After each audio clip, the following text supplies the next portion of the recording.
क्या मोदी सरकार ने पार कर ली पीओके की पहली सीढ़ी? 4 दिन बाद समझा पाकिस्तान, चीन भारत के पक्ष में आया। संसद में लगाई तस्वीर, खुलेआम जारी किया वीडियो, फिर भी दुनिया नहीं हुई हैरान। अब लग रही है सबको मिर्ची।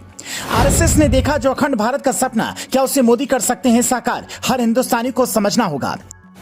क्या मोदी सरकार ने पीओके के बजाय सीधा रावलपिंडी तक का प्लान तैयार कर लिया है? शहबाज शरीफ सरकार इस बात से चिंता में क्यों है कि पीओके बचाने की बजाय रावलपिंडी को बचाना ज्यादा जरूरी है?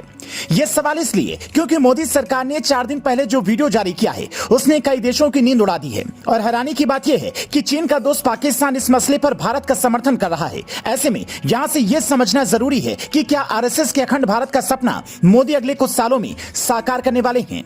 ये तस्वीर जो देश की नई संसद के भीतर लगी है वो अखंड भारत की तस्वीर है, जिसमें अफगानिस्तान की काबुल से लेकर पीओके और नेपाल तक के कुछ इलाके हैं। आप जब इस तस्वीर को गौर से देखेंगे तो ऊपर के हिस्से में तक्षशिला लिखा है, जो काफी प्रसिद्ध विश्वविद्यालय हुआ करता था, और ये तक्षशिला आजकल पाकिस्तान के रावलपिंडी में है। ऐसे में अखंड भारत का सपना बगैर रावलपिंडी के साकार नहीं हो सकता। प्राचीन काल में अखंड भारत मालदीव, श्रीलंका, म्यांमार, अफगानिस्तान और बांग्लादेश तक फैला था। ऐसे में संसद में नई तस्वीर लगने का मतलब क्या यह है कि भारत आने वाले दिनों में इन इलाकों पर हक जताएगा, ठीक उसी तरह जैसा रूस के राष्ट्रपति व्लादिमीर पुतिन अभी कर रहे हैं।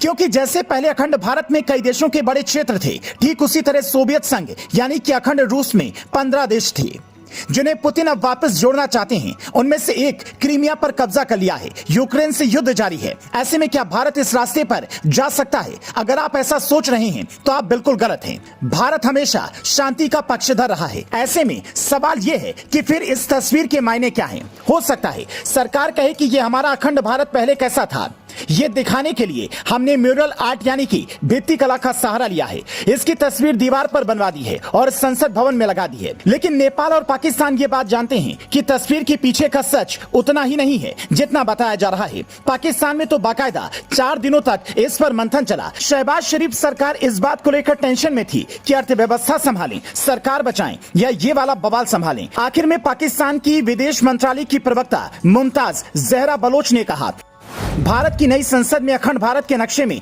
पाकिस्तान और दूसरे देशों के इलाके दिखाए गए हैं। ये बदनीयत है। ये इंडिया की विस्तारवादी मानसिकता को उजागर करती है। हम आग्रह करते हैं कि भारत इस तरह की मानसिकता से दूर रहकर शांतिपूर्ण तरीके से अपने पड़ोसियों से विवाद निपटाए। नेपाल के पूर्व प्रधानमंत्री केपी शर्मा ओली अभी से ये कहने लगे हैं कि भारत ने जो किया वो ठीक नहीं है। हालांकि मजेदार बात यह है कि नेपाल में ये सवाल तब उठ रहे हैं जब नेपाल के प्रधानमंत्री प्रचंड इन दिनों भारत के दौरे पर हैं। वो जैन जाकर मंदिर में दर्शन करते हैं। चीन से मोहभंग होने के बाद अब हिंदुस्तान से नजदीकियां बढ़ाना चाहते हैं। मतलब नेपाल को इस नक्शे से कोई खास दिक्कत नहीं है। अगर इस नक्शे को आप सामान्य तौर पर देखें तो पाकिस्तान को भी इससे दिक्कत नहीं होनी चाहिए। शायद इसीलिए चीन सरकार का मुखपत्र ग्लोबल टाइम्स लिखता है कि भारत का नया संसद भवन महान प्रतीक बनेगा। भारत गुलामी की सारी निशानियां मिटा रहा है और उसके विकास में हम भी उसके साथ हैं। लेकिन कूटनीतिक तौर पर यह नक्शा बहुत कुछ कहता है। और फिर वही सवाल उठता है कि क्या आरएसएस के अखंड भारत के सपने को पीएम मोदी साकार करने वाले हैं? और उसी के तहत भारत ने यह पहली सीढ़ी पार कर ली है। आपको क्या लगता है? आप इस बारे में क्या सोचते हैं? हमें कॉमेंट में बता सकते हैं। Bureau report, leading Bharat TV.